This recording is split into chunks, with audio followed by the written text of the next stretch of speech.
Mheshimiwa Raila Odinga, waziri mkuu wetu wa zamani, waheshimiwa manaibu wa rais wa zamani, Mheshimiwa Kalonzo Musyoka na Mheshimiwa Musalia Mudavadi, Your Excellencies, High Commissioners and Ambassadors,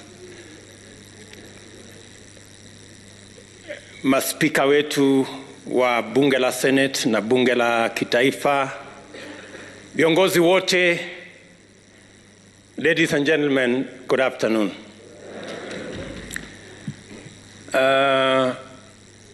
First, I want to say that I hope, Mheshimiwa Raila, you are not referring to me as a bourgeois.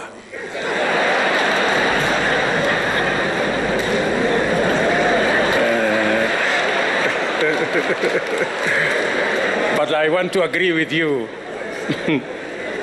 I want to agree with you that we have a mischievous media sometimes, not all the times. On a day as important as this, when you have a headline saying Raila Odinga says he's going to run in 2022, they are trying to reduce this occasion to a matter of 2022, but we have all agreed that it is not.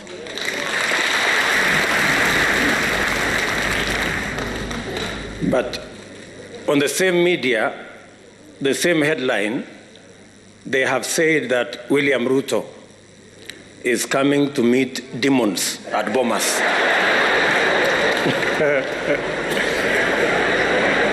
Now, I am asking myself whether there are any demons in Bomas. Or better still, maybe I can ask them, Olisikia wapi, that there are demons in Bomas. But having said that, Your Excellency, this is a very important moment in our history. Important because you have persuaded us that the making of a constitution is always work in progress, and that we must strive progressively to have a negotiated constitutional settlement, or to arrive at a place where we are all working together, building consensus.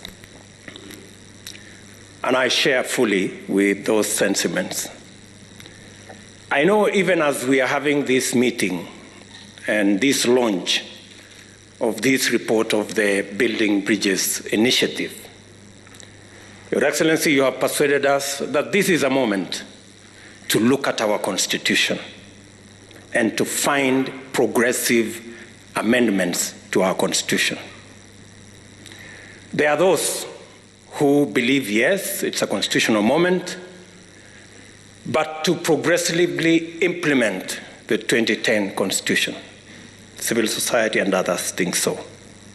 There are those who believe that maybe this is a moment to discuss the ravages of COVID and the reality of our economic status, especially the majority, 40% odd people of our country who live below the poverty line, and the 16 million or so young people who are unemployed. All this, Your Excellency, as you have said, and as the former Prime Minister has said here, this is a process where we can bring all our views together and listen to one another. And no idea is more superior or less superior to the other.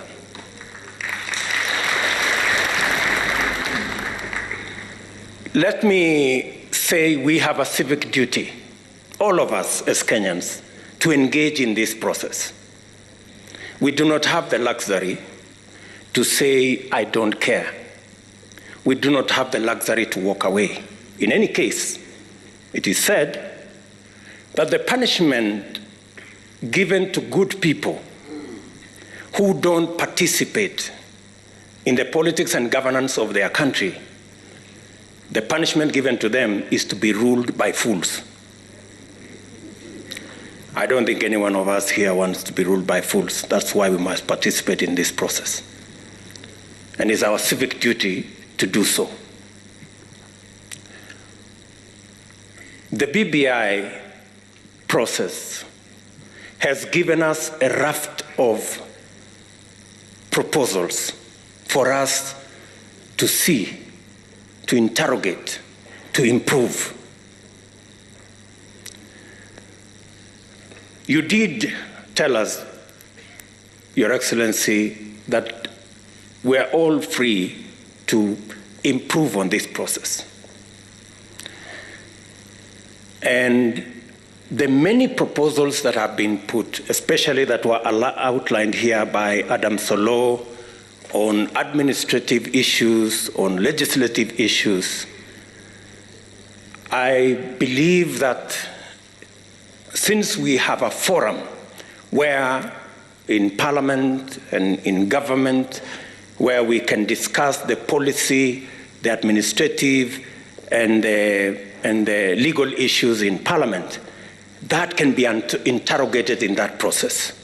Many of those issues that are administrative and that are legislative are issues mainly to do with our youth, mainly to do with how to do business, how to grow our economy. And Your Excellency, I want to say that these are very important issues. And in any case, I would add that from that list,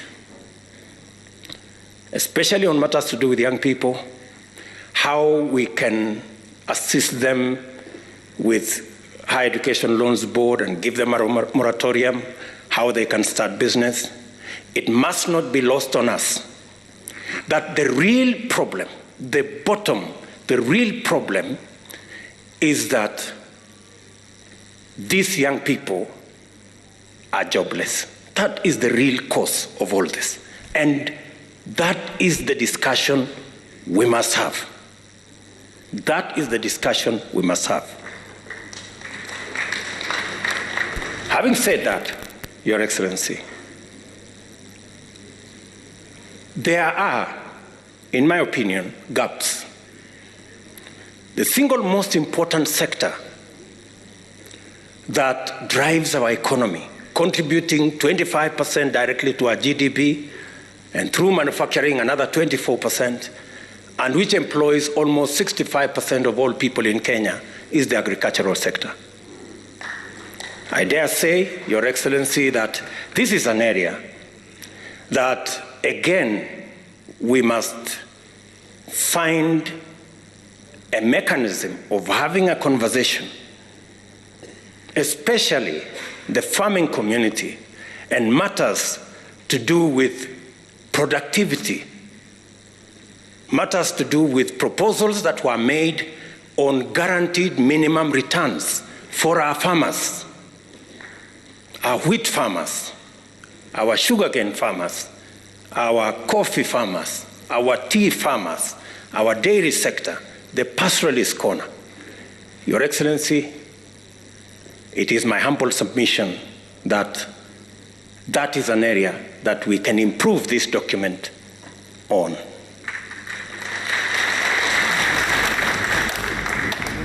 I have heard many speakers say they have finished reading and we should move on. We are not all at the same level when it comes to reading.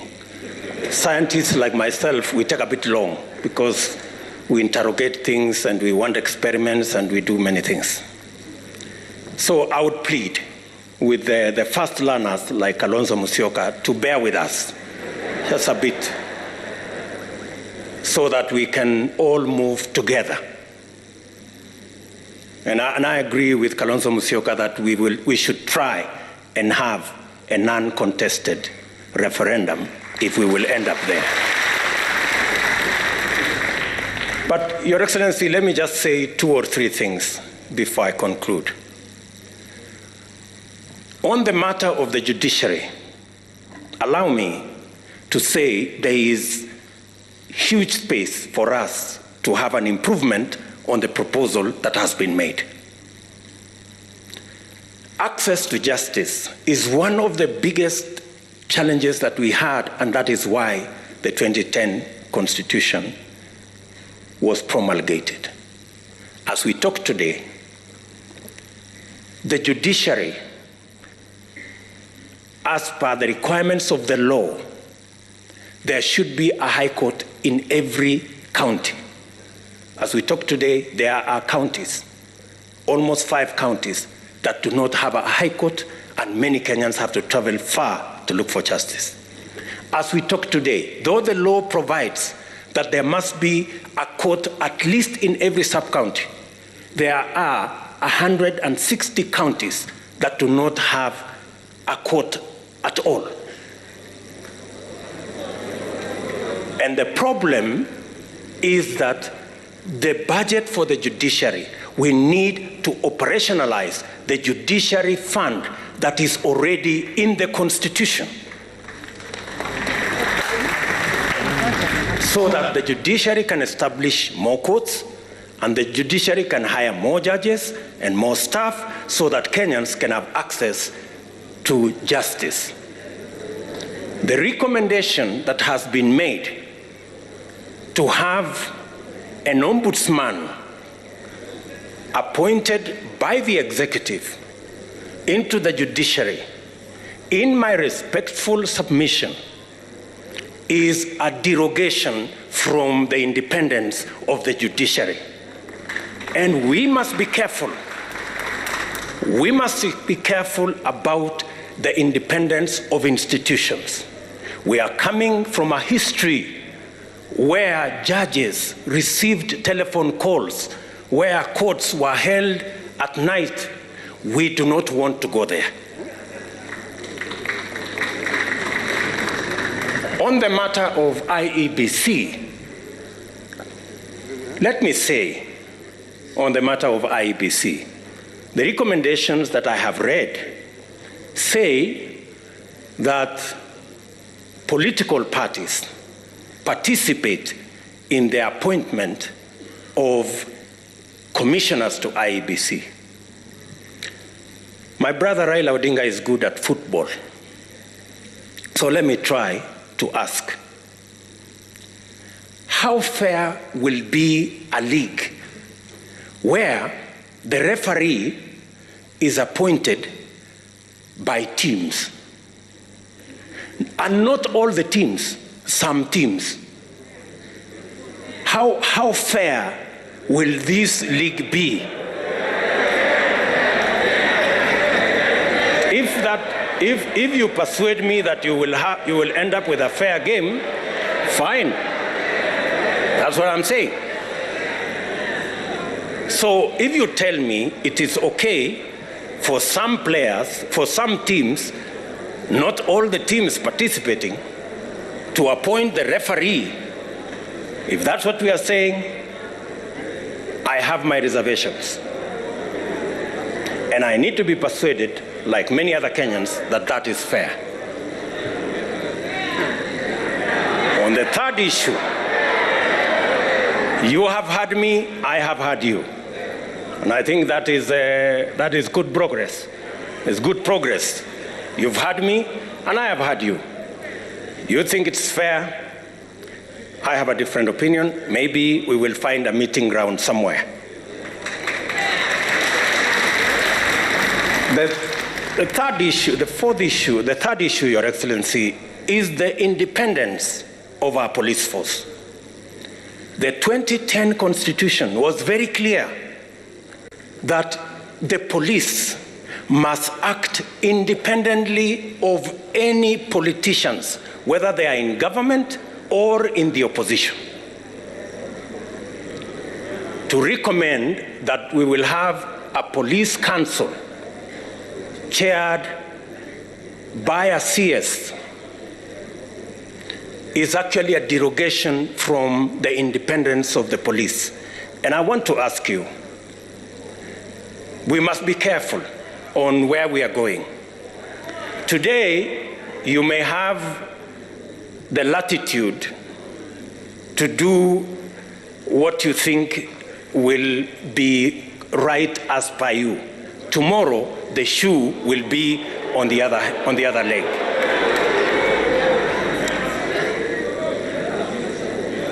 On matters to do with devolution, I agree that the increase to 35% is progressive, and that we must devolve more resources to counties. But accompanying the increase of resources to 35%, we must also ensure that the Senate has the necessary constitutional power to ensure that those resources are available and they are used properly. To recommend that the Senate cannot continue to have the constitutional mandate to discuss the division of revenue is actually a downgrade of the Senate. In my respectful submission,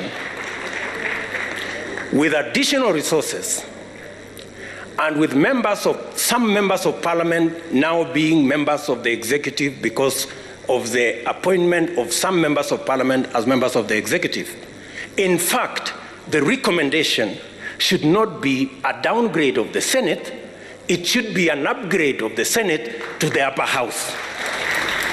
And in any case, so that I conclude, in any case, we are now saying women and the participation of women in our governance doesn't make us weaker, it makes us stronger.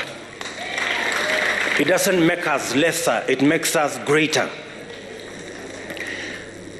If we are saying in the proposal that women now go to the Senate, and you are saying that when women go to the Senate, they are going to a Senate which has been downgraded, which has no responsibility on matters of resource allocation. Are you enhancing the participation of women, or are you downgrading the participation of women? I mean, we are having a frank and honest conversation, good people, and it's good for us to listen to one another. So if we are saying women who today are sitting in the National Assembly, where resources are being discussed, if we take them from the forum where resources are being discussed and take them to a downgraded Senate, we are making the participation of women nominal. The participation of women should be substantive, in my respectful submission. And finally, Your Excellency, I know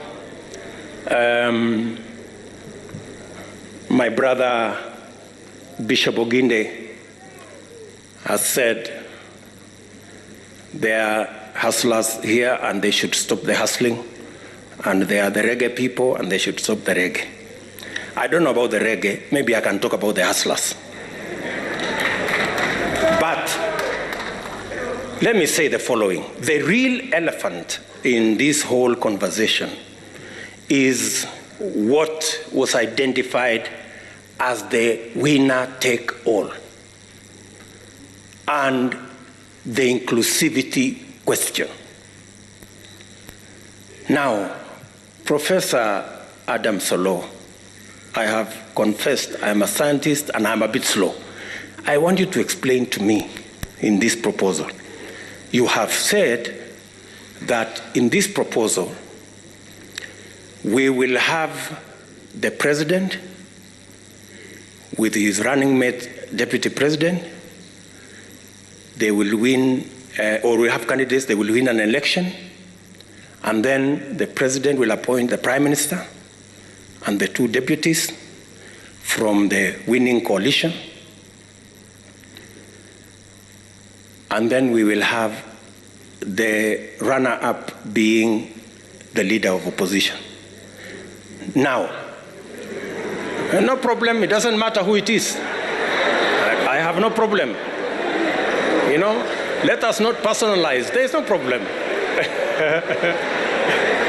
Now, the question I am asking myself,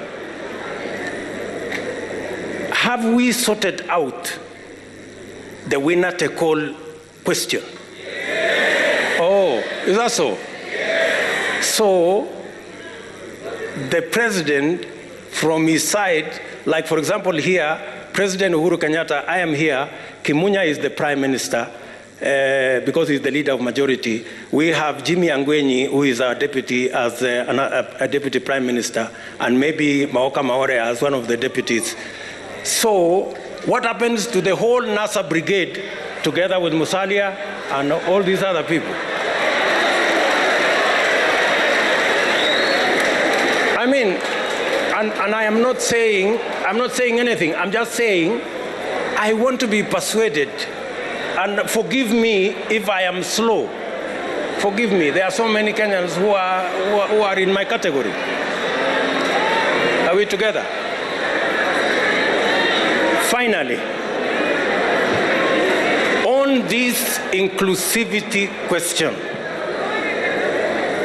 it is my humble submission that as we discuss inclusivity around us, the leaders, we must have a candid, open discussion on inclusivity about the millions of Kenyans locked out by poverty and unemployment. We must discuss how they are going to be part of the Kenyan society. That discussion we must have.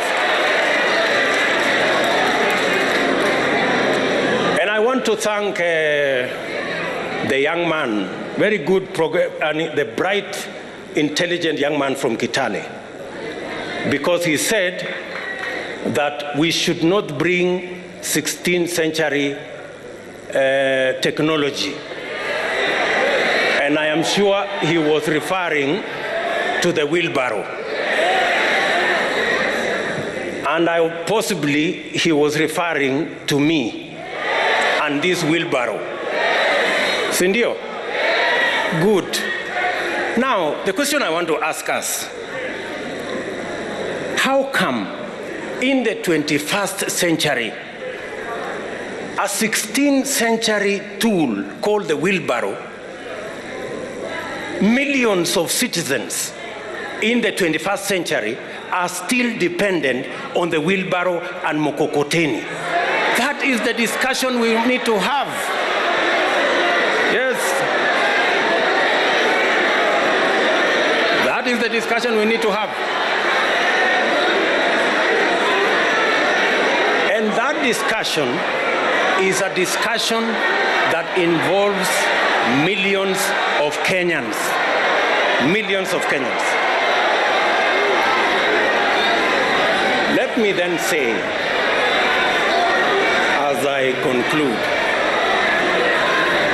that the Honorable Kalonzo Musyoka,